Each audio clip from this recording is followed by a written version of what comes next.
Se dice que la profecía es la historia contada antes de que suceda. Y la historia es el relato de los hechos que ya sucedieron. Cuando nosotros cotejamos la profecía con la historia, tiene que haber coincidencia exacta. Y cuando nosotros analizamos la palabra de Dios y vamos a la historia, sin duda alguna, vamos a encontrar coincidencia absoluta. Por eso el video que ustedes vieron antes nos muestra los lugares donde Jesús estuvo, donde se supone, según las personas han indicado, Jesús fue tentado por el diablo, donde Jesús nació, donde Jesús fue bautizado. Todas estas cosas que hemos visto y que veremos nos muestran que la historia confirma la profecía. Esto que acabamos de decir nos debe dar una seguridad en la palabra de Dios, porque nosotros creemos en un Jesús histórico, pero en un Jesús divino humano. Y tenemos que aprender a confiar en alguien que realmente no está muerto. Entre todas las cosas que hemos visto, no encontramos que la tumba de Jesús haya tenido algo adentro. La tumba de Jesús está vacía. Nosotros creemos en un Dios vivo y Jesús está vivo en el cielo.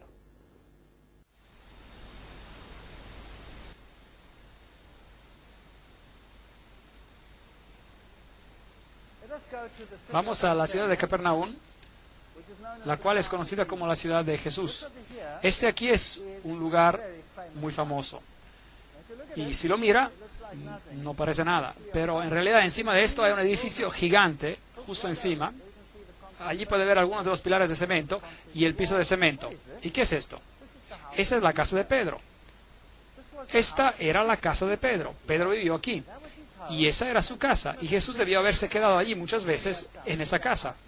Si realmente es la casa de Pedro o no, nadie sabe. Pero la Iglesia Católica proclama que esta es la casa de Pedro. Y si quiero ver que está construido encima, ahí está. Una estructura gigante de cemento parado en los pilares encima de la casa de Pedro. Y dice ahí, Beato Petro Apóstolo, y este es el lugar donde Pedro vivió. Y Pedro, por supuesto, significa pequeña roca, y Roma ha construido su iglesia en este Pedro. Y allí tienen una estatua de Pedro justo afuera con un pez al lado de él, y esta es la estatua gigante de Pedro. Es enorme. Esta es una historia fascinante, porque Simón era también el nombre de Simón Mago. Y Simón Mago, de acuerdo a Alefas Levi, era el que se convirtió en Petra, el PTR, el Pedro, en el cual, por supuesto, hoy basaríamos todo este sistema.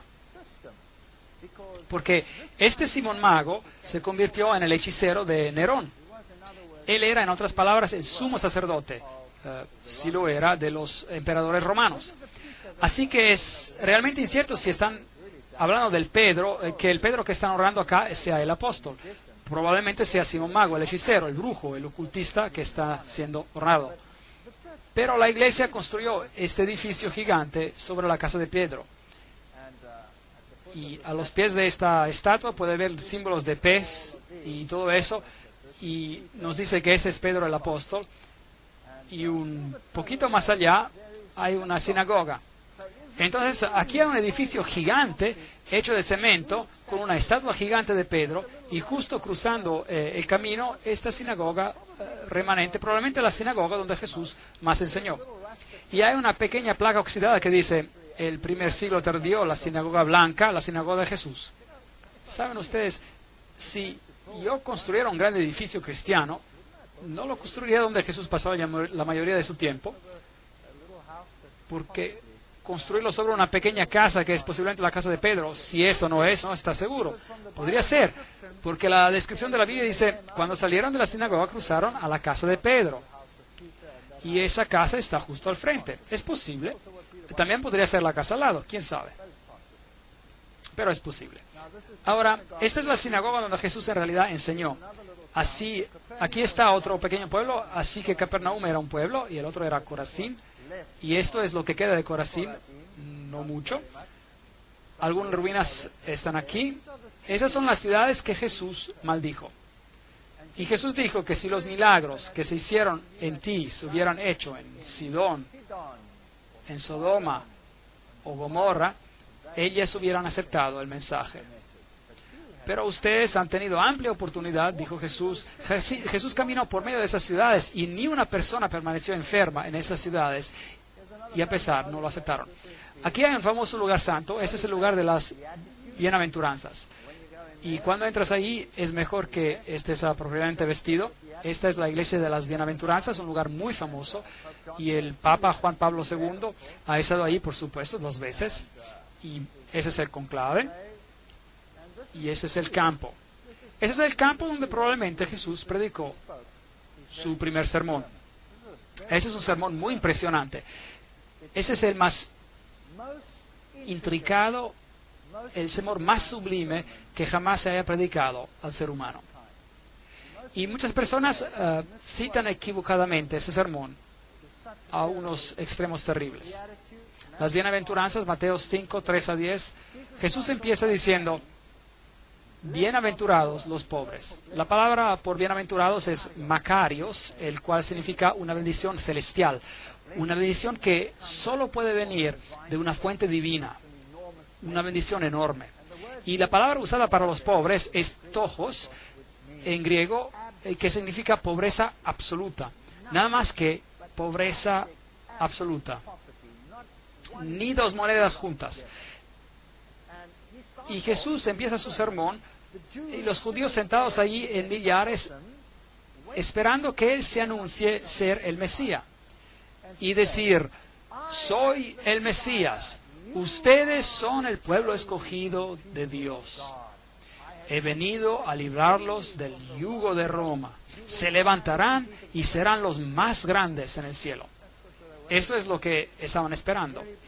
Y aquí Él se levanta y las primeras palabras como Mesías que habla son bienaventurados los pobres. Y hay varias palabras para pobre en griego y usa la que describe pobreza miserable, absoluta. En vez de grandeza y riquezas y maravillas y cualquier adjetivo que se les pueda dar, deben ser pobres en espíritu, porque de tales es el reino de los cielos. Y la segunda bienaventuranza era, bienaventurados los que lloran. Querían regocijarse, no querían llorar. Y la palabra para llanto, hay diferentes niveles de llanto en griego, y la palabra en griego es penseo, lo cual significa dolor absoluto, el dolor que puedes tener por la pérdida de un hijo único, ese tipo de dolor. Bienaventurados los que lloran, porque recibirán consolación. Bienaventurados los mansos, porque recibirán la tierra por heredad. Esta es una mansedumbre, una humildad que prácticamente no se puede describir en palabras humanas. Y bienaventurados los que tienen hambre y sed de justicia, porque serán saciados. Y otra vez la palabra hambre aquí son retorcijones de hambre, que se sienten después de vaguear por días y días en un desierto sin comida o agua. Ese tipo de hambre y ese tipo de sed. ¿Qué está Jesús haciendo aquí? ¿Estaba tratando de chocarse con la actitud del público? ¿Estaba tratando de decir algo diferente de lo que ellos esperaban? Ciertamente lo estaba. De hecho, lo que Jesús estaba haciendo aquí es mostrar el camino cristiano. Esto es lo que está explicando. Y está diciendo, bendecidos los pobres en espíritu, porque de ellos es el reino de los cielos. En otras palabras, aquellos que se dan cuenta de su bancarrota, Aquellos que se dan cuenta de que no tienen nada que ofrecer. Vengo a Jesús sin nada que ofrecer. No puedo decirle a Él, Señor, tengo una moneda aquí, ¿puedo comprar mi camino al cielo? No tengo nada. Estoy en pobreza absoluta. No tengo nada que ofrecer más que una vida manchada de pecado. Eso es todo. Así que debo llegar al punto donde me doy cuenta de que soy pobre, que no tengo nada que ofrecer. Y entonces el siguiente paso es bendecir a los que lloran porque serán consolados. No solamente me debo dar cuenta de que no tengo nada que ofrecer como individuo manchado de pecado, debo experimentar dolor. ¿Por qué? Por el pecado. Debo experimentar mi dolor por pecar y debo mirar al Hijo de Dios y debo sentir dolor y debo tener arrepentimiento. Y debo decir, Señor, perdóname por lo que hice. El arrepentimiento genuino es el siguiente paso en el camino cristiano. Bienaventurados son los mansos. Una vez que te des cuenta de que estás en bancarrota, una vez que te des cuenta de que eres responsable por la muerte del Hijo de Dios, una vez de que hayas experimentado un dolor real, no hay tiempo, más tiempo para quedarte en tu pedestal pensando que eres mejor que los demás. Es hora de bajar y experimentar humildad y saber de que otros y Dios son más grandes que tú.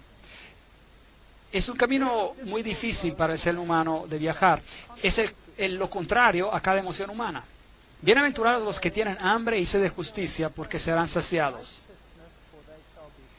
El camino de los cristianos no termina con solo darse cuenta de que eres pecador por el dolor de tu pecado y por ser más humilde. Tienes que continuar en un proceso conocido como la santificación, lo cual significa, Señor, cambia mi carácter vil.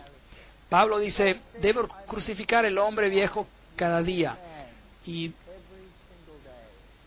debo pedir a Dios que me cambie. Y tengo un modelo perfecto que es Jesucristo. Y debo decirle al Señor que me cambie a esa imagen, que verdaderamente pueda reflejarlo a Él. Deseo ser más como tú y menos como yo, porque realmente me encuentro en una condición lamentable. Ese es el camino cristiano. ¿Cuál es el siguiente paso? Una vez de que hayas hecho eso, entonces podrás ser misericordioso, porque ellos obtendrán misericordia. Nosotros tenemos a creer que somos mejores que otros y luego nos convertimos en críticos. Uno de los problemas más grandes en la iglesia es el ser crítico, ¿no es cierto? Ahora sabías de que esa persona todavía hace esto y el otro, y sabías de que ese joven está metido en drogas. Quiero decir, ¿qué te esperas? Mira, los padres son así, así. En vez de alimentar el hambre y mirarte a ti mismo y decir, ahora mírate a ti mismo, qué miserable eres. ¿Piensas que ellos son peor que tú? ¿Por qué no puedes tener misericordia y simpatía de ellos porque Dios tuvo simpatía y misericordia hacia ti? ¿Acaso no se trata de esto? Así que Jesús dice, una vez de que llegues a este camino, una vez de que hayas experimentado el arrepentimiento, y una vez de que hayas sentido el dolor por tus pecados, y una vez de que hayas bajado de tu pedestal, y una vez de que hayas pedido al Señor de cambiarte y hacerte misericordioso, y tendrás compasión con aquellos que no tuvieron la ventaja de comprender lo que tú has comprendido. Bienaventurados los misericordiosos. Y luego, bienaventurados los limpios de corazón, porque verán a Dios. Me acuerdo cuando vine a esta iglesia vine del mundo, era muy mundano y en un duro negocio. La vida en la universidad es muy dura y tienes que luchar para llegar a la cumbre profesional. Y mi mente era un basurero. Y le dije a Dios, tú sabes, yo no quiero tener una mente así. Y Dios ayuda a uno a limpiar su vida y a desarrollar buenos pensamientos donde moran los malos pensamientos. Ese es el proceso de la santificación. La cristianidad no para solo cuando conoces a Jesús. No es bueno solo conocer a Jesús. No te vas a salvar solo conociendo a Jesús. ¿Acaso el diablo no conoce a Jesús? ¿Es salvo porque conoce a Jesús? No. Debemos dejar de que Dios nos cambie, nos limpie.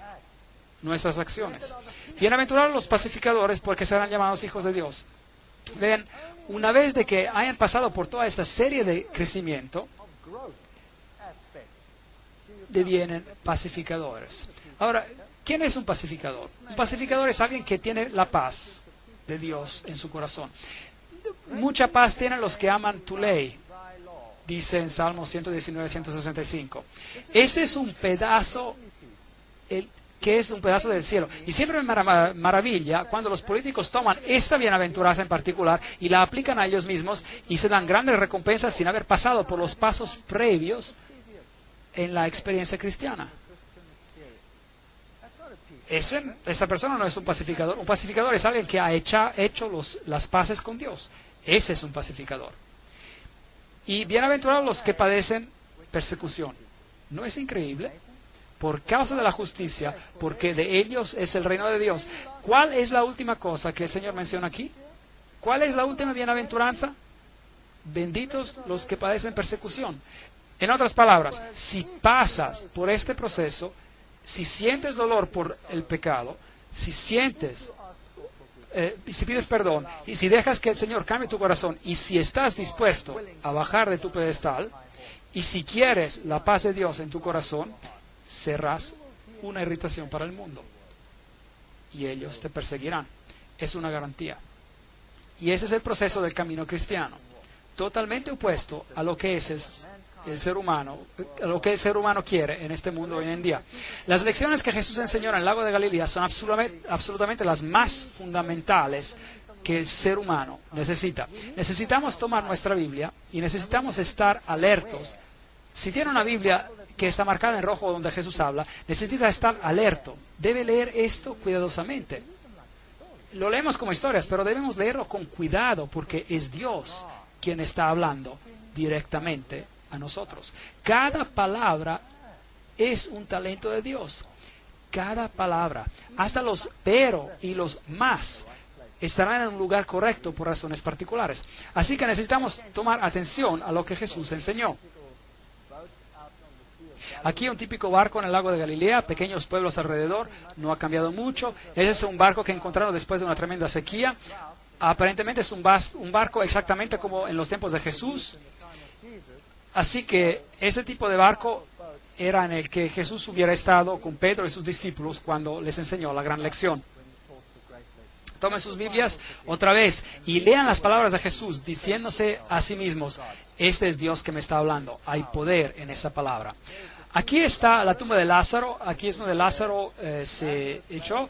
Es una tumba muy oscura, por supuesto. Hoy en día es un lugar santo. Pero imagínense que aquí Jesús llamó a un hombre todavía en paños fuera de la tumba, probando que Él es la resurrección y la vida.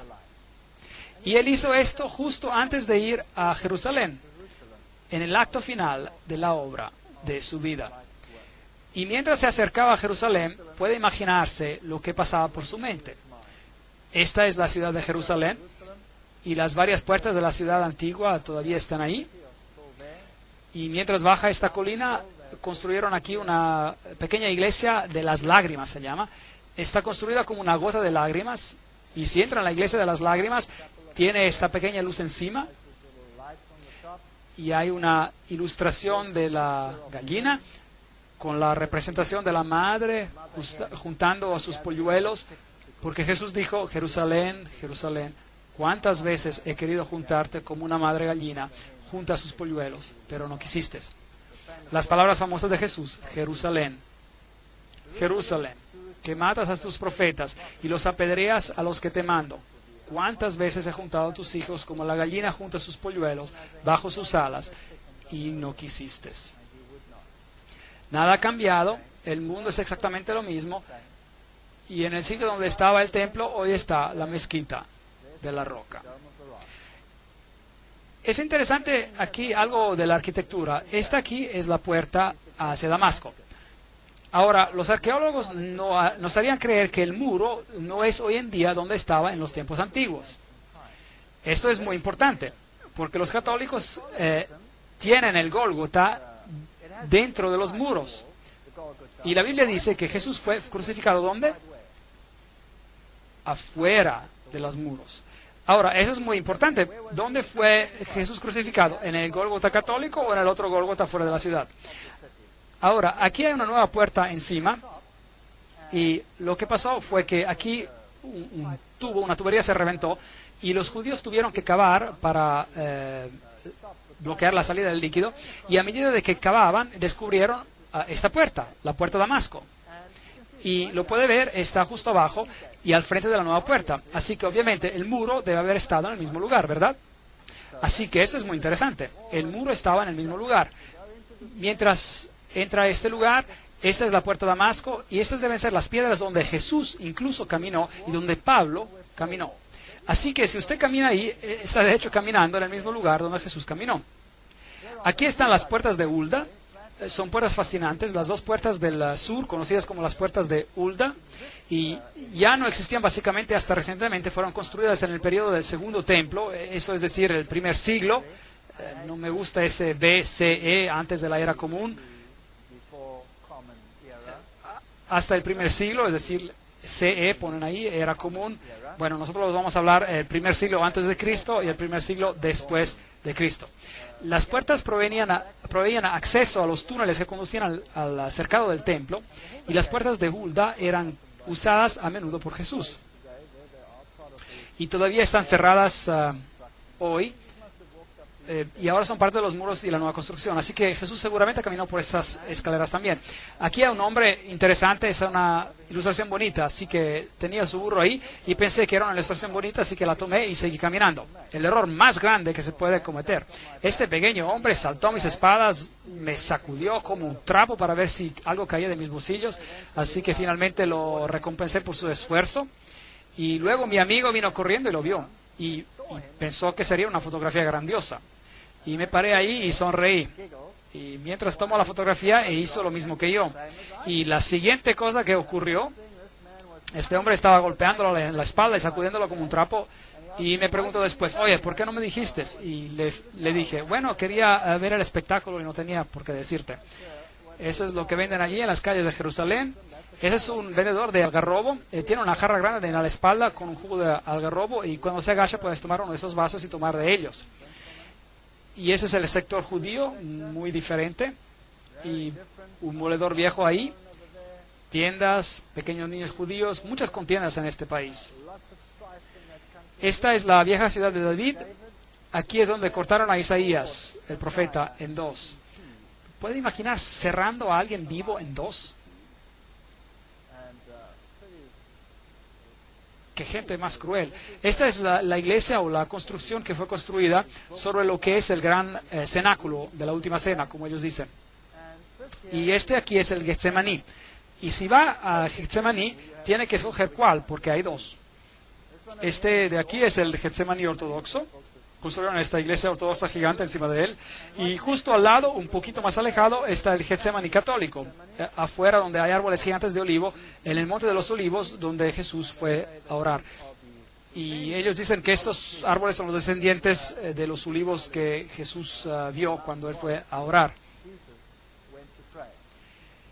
Y se acuerda de que Jesús ahí dijo, mi alma está triste hasta la muerte. Quedaos aquí y velad conmigo. Mateos 26, 38. Padre mío, si no puede pasar de mí esta copa sin que yo la beba, hágase su voluntad. Entonces se le apareció un ángel del cielo para fortalecerlo, y lleno de angustia oraba más intensamente, y era en su sudor como grandes gotas de sangre que caían hasta la tierra. Lucas 22, 43. Hay muchas críticas hoy en día acerca de la película, por ejemplo, la película llamada La Pasión de Cristo. No lo encuentro un nombre muy bonito para mí, pero sin embargo representa el sufrimiento de Jesús, como si no fuera bíblico. De hecho, probablemente lo que hicieron ver no fue suficiente. El sufrimiento que representaron fue en realidad mucho más. No he visto la película, pero he leído suficientemente acerca de ella, y les puedo decir que Jesús sufrió tremendamente, y la historia bíblica está muy, dispersa, y tenemos que tomarla pedazo por pedazo, y tenemos que componerla junta, digamos, y tenemos que leer la historia también a nivel histórico para probablemente ver lo que le pasó a él. ¿Qué le pasó a Jesús en el jardín? Fue que él tenía tanta ansiedad que sus vasos capilares de su piel reventaron. Ahora, esta es una condición médica que ocurre algunas veces hoy en día. Y es muy, muy rara vez que alguien sobreviva a esa condición. El estrés y el trauma son tan grandes cuando los vasos capilares revientan por ansiedad que esas personas mueren. Así que lo que debió haber pasado aquí es exactamente la misma cosa y Jesús pudo haber muerto aquí. Pero un ángel apareció del cielo y lo fortaleció para lo que estaba por acontecer. La Biblia nos dice que esa noche los discípulos lo abandonaron y huyeron. Marcos 14:15. Cada uno lo abandonó. Este es el Getsemaní católico. Y aquí hay nuevamente la roca famosa donde dicen que él oró y donde las gotas de sangre se derramaron. Ahora, debe recordar que el paganismo está loco por las rocas. Tienen lugares famosos, cuevas famosas, rocas famosas. Las rocas formaban una parte muy importante en el paganismo. Pero otra vez, en las historias de la Biblia, los patriarcas también hicieron altares de rocas, pero no adoraban a las rocas, ellos adoraban a Dios. Y usaban las rocas como altares para sacrificios a Dios, el cual era un tipo de sacrificio de Jesús. Es una historia totalmente diferente. Así que aquí está una roca santa, aparentemente donde tomaron a Jesús cautivo. Y esas deben ser las gradas por donde lo llevaron, porque esas suben al templo de Caifás. Bueno, si así les gusta llamarlo, pero no es su templo, es un palacio. Y aquí hay una representación a su lado, como Jesús fue llevado por estas gradas. Si fue llevado con cuerdas, la Biblia no lo menciona. Hoy esta iglesia romana católica ha sido construida en ese lugar y probablemente este es un lugar arqueológicamente correcto. Y aquí estaba el asiento del sumo sacerdote. Y ese año era Caifás. Ahora, aquí hay una confusión en la Biblia, porque cuando lo trajeron a Jesús, lo llevaron a Anás. Ahora, Anás era el suegro de Caifás. Y él era, o había sido el sumo sacerdote previo.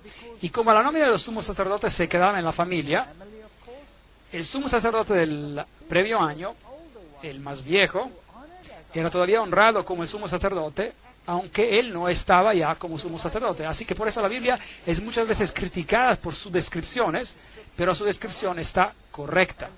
Y también algunas de las críticas dicen que nadie como Caifás jamás existió.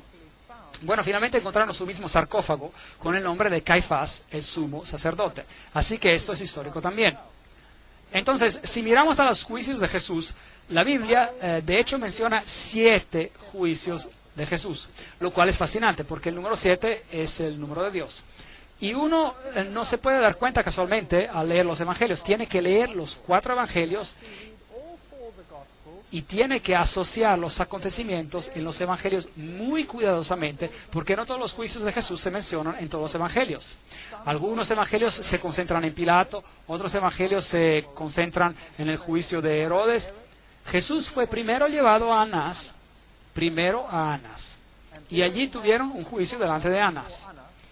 Y fue allí donde el siervo de Anás golpeó a Jesús en el rostro, porque Caifás le preguntó acerca de lo que estaba haciendo, o lo interrogó, digamos, acerca de lo que estaba haciendo. Y Jesús dijo, no hice nada en secreto. Pregunta a estos lo que yo dije, porque yo siempre he predicado en las sinagogas. Y el siervo de Anás lo golpeó en la cara, y entonces ese fue el primer juicio de Jesús. Luego lo llevaron con Anás al sumo sacerdote de ese año, el cual era Caifás. Así que Anás y Caifás debieron haber tenido otro juicio con Jesús. De allí fueron al juicio de la noche. Así que tuvieron un juicio de noche.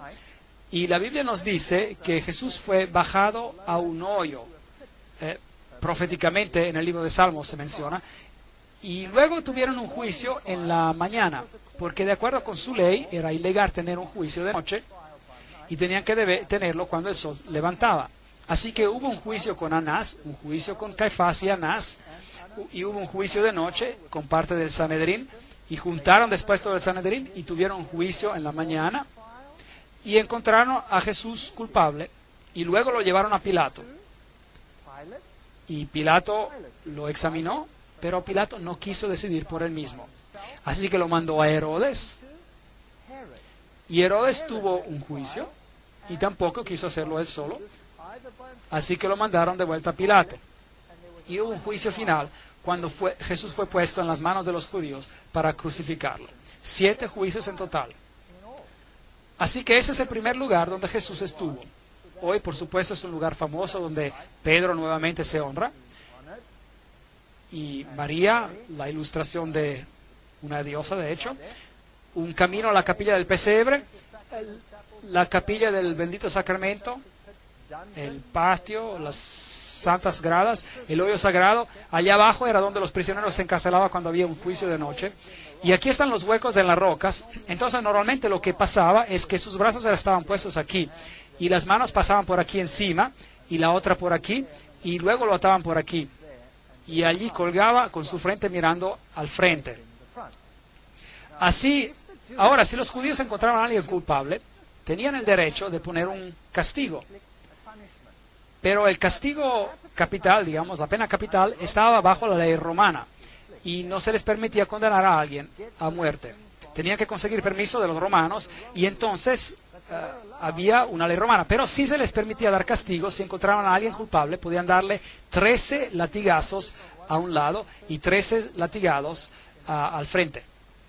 Entonces encontraron a Jesús culpable y la Biblia no lo reporta, pero es posible que le hayan dado 26 latigazos de frente.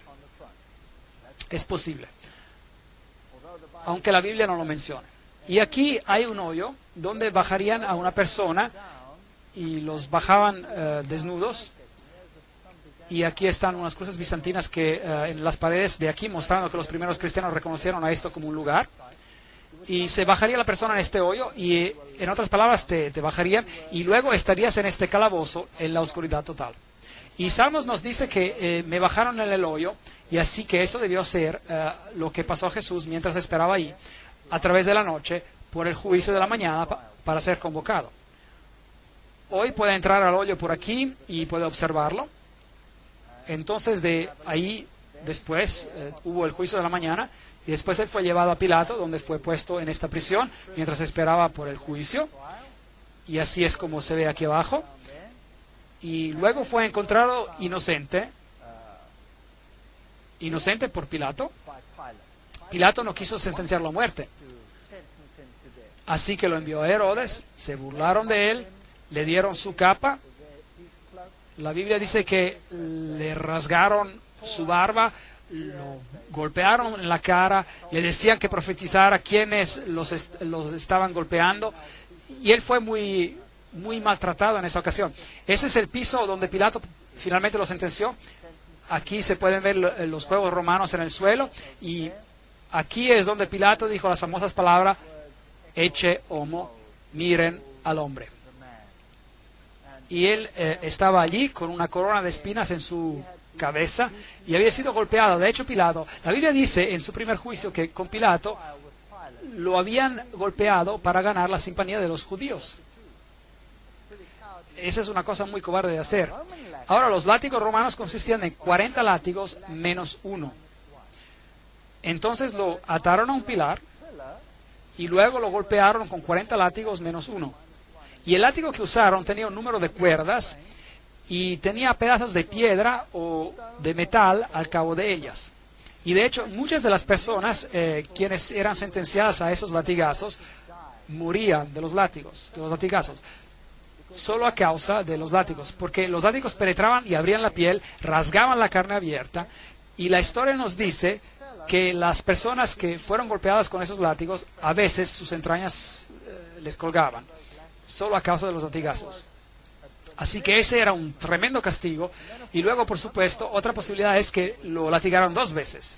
Porque cuando fue sentenciado culpable al final y sentenciado a ser crucificado, entonces se le latigaba otra vez antes de ser crucificado. La Biblia no nos dice si fue latigado en 2 ocasiones, pero es posible de que haya pasado. Ahora, ellos también reclaman de que Pilatos no existió. Bueno, aquí hay una inscripción actual que fue encontrada, la inscripción de Pontius Pilatus, la cual categóricamente indica que él era el procurador en los tiempos de Tiberio. Así que bíblicamente y arqueológicamente no hay manera de que la historia bíblica sea negada. Así que algunos representan que el latigazo ocurrió de esta manera. Otros lo representan como siendo agachado sobre un pilar horizontal y lo latigaron de esa manera. La Biblia también dice que cuando le pusieron la corona de espinas y cuando pusieron una vara en su mano, que tomaron la vara y lo golpearon sobre la cabeza con ella. Pero el verbo griego usado nos dice que lo golpearon una y otra vez y otra vez. Así que el sufrimiento de Jesús fue enorme. La Biblia incluso representa que lo hirieron y que la herida era una gran herida. Una grande herida de arriba a abajo. Así que Jesús sufrió como ningún otro hombre ha sufrido por alguien o por ningún acto o por cualquier acto criminal en la historia de la humanidad.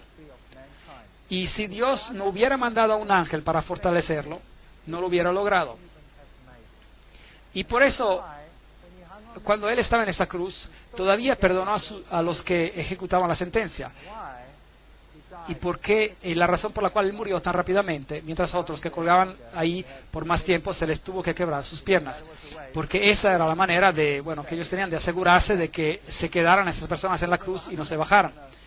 Vea, si ellos se hubiesen quedado en la cruz en el sábado, en el día viernes, es decir, y no hubiesen morido ese viernes, entonces les rompieron las piernas, porque si no, en el día de sábado hubieran podido bajar de la cruz y eso hubiera sido un desastre porque nadie los hubiera podido agarrar el sábado.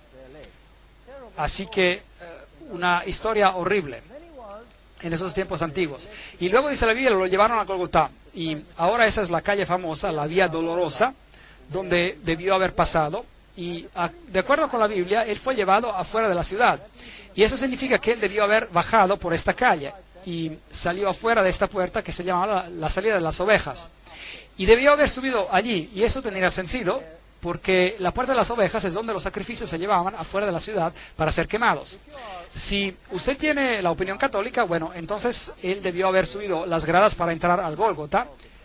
Los llevaré a ambos sitios y les mostraré ambos sitios. Y la Biblia dice que él llevó su cruz, pero que se cayó bajo ella y entonces tuvo que ser ayudado y alguien tuvo que tomar su lugar. Esta es la famosa Vía Dolorosa. Al subir pasamos por aquí, caminando por el túnel que es conocido como el túnel de Ezequías, donde tuvimos una mala experiencia, donde nos apedrearon. Y aquí es el famoso sepulcro católico, o la iglesia famosa, donde reclaman ser el Golgotá. Ahora, afortunadamente para los católicos romanos, todo encaja en una iglesia. El lugar donde la cruz se encontraba, más el lugar donde está el sepulcro. Todo en una iglesia, muy conveniente para los peregrinos. En el lado de aquí tienen una plaqueta, tienen granadas y pomelos. Las granadas y los pomelos exactamente como lo tenían en los templos de Baal, exactamente lo mismo. Muy interesante las anomalías paganas en este lugar.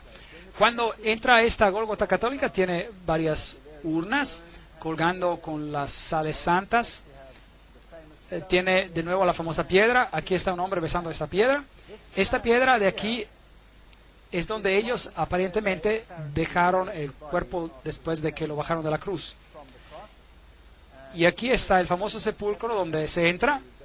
Esto es donde fue enterrado, o así se supone, y así que ese es un lugar santo. Si entra allí y paga al sacerdote y él te bendice, tienes una absolución de un número de meses.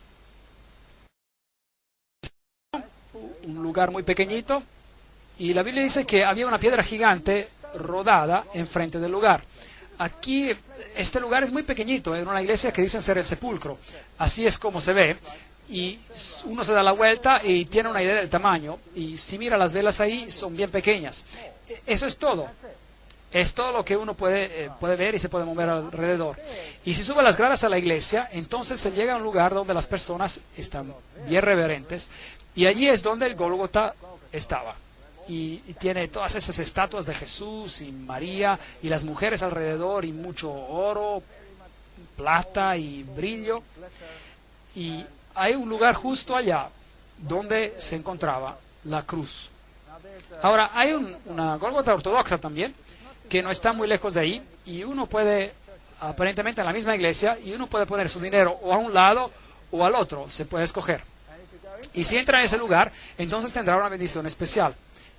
Es algo que una persona no tiene que perder, así que mi amigo y yo nos fuimos ahí a ver qué era. Y luego hay una roca que dicen es la calavera del Gólgota, justo ahí en la iglesia. Y dicen que esa era la calavera.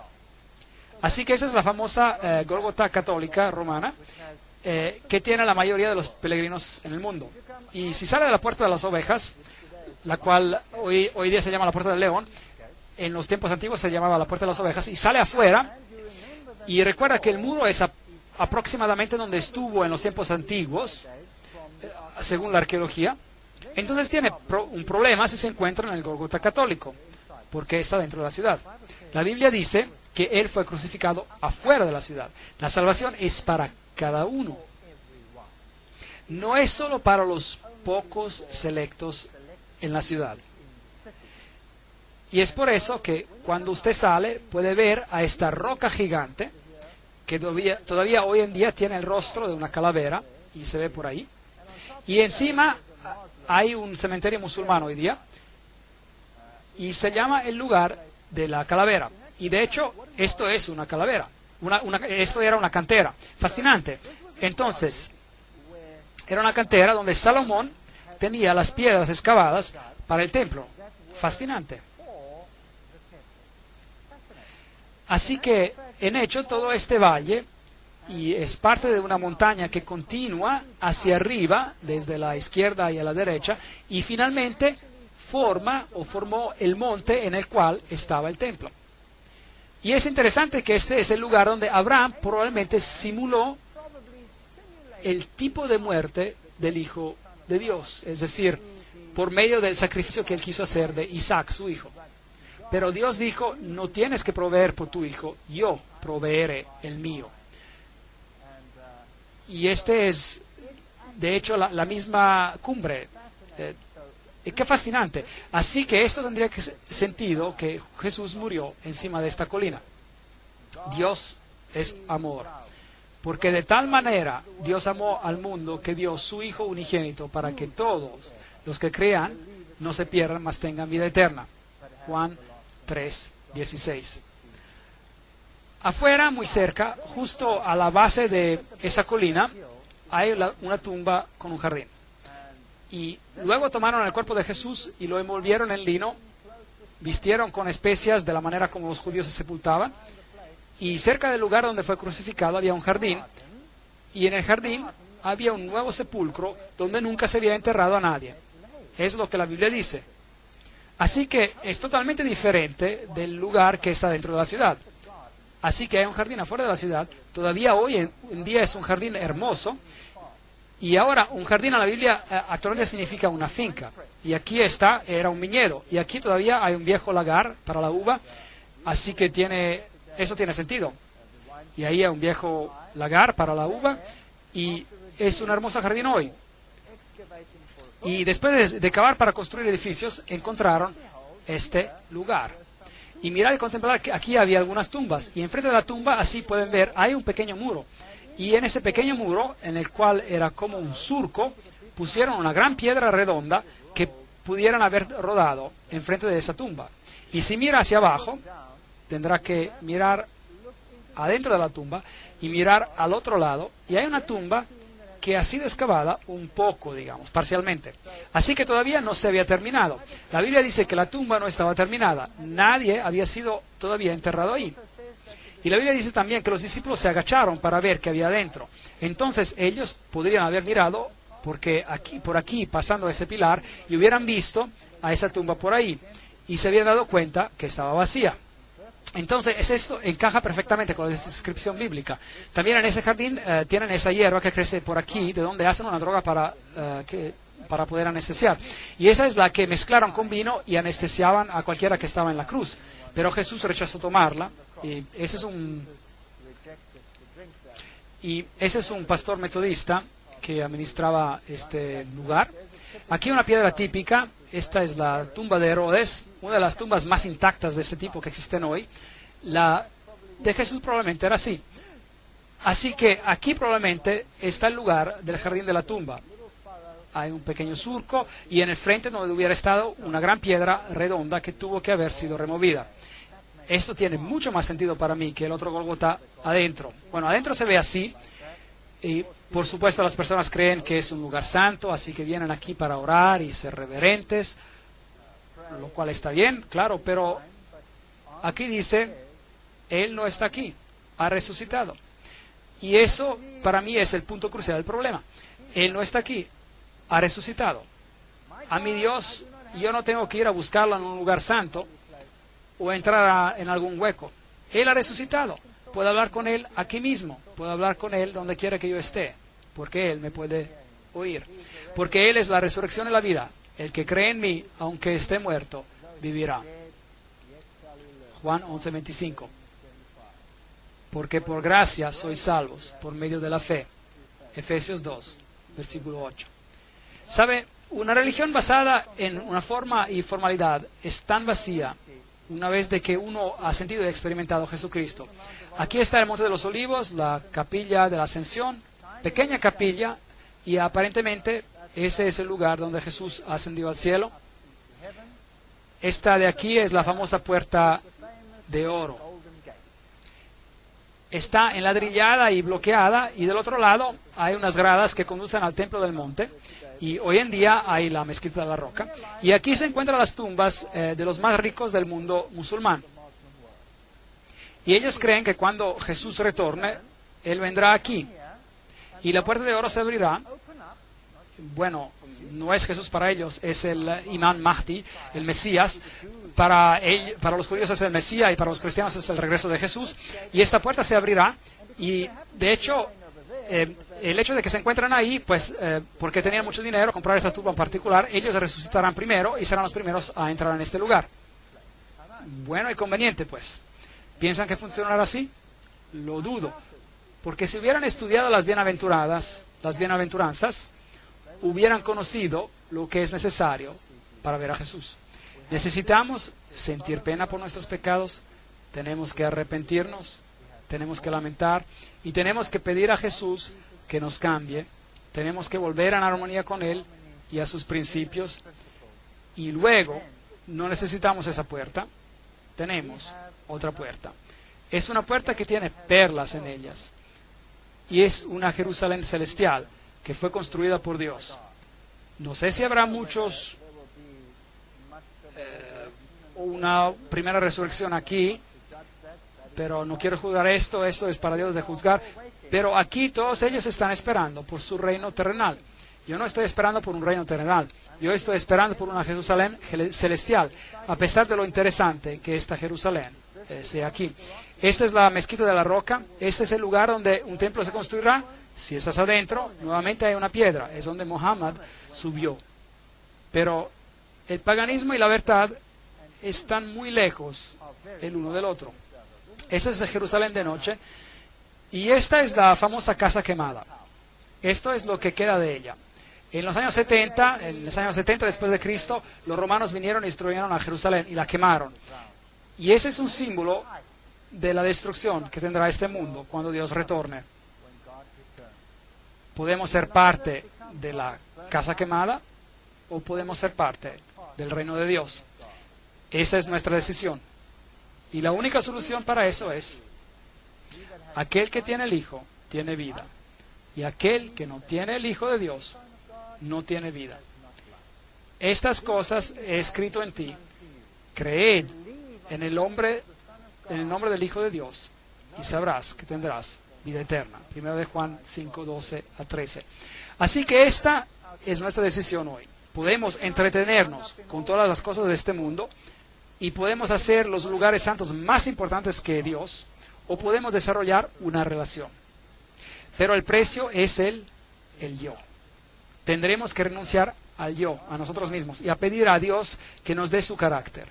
Un carácter que pueda entender, sobrellevar y amar a nuestro prójimo, así como nos amamos a nosotros mismos, y a ser Dios supremo en nuestras vidas, porque sin Él no podemos hacer nada. Amén.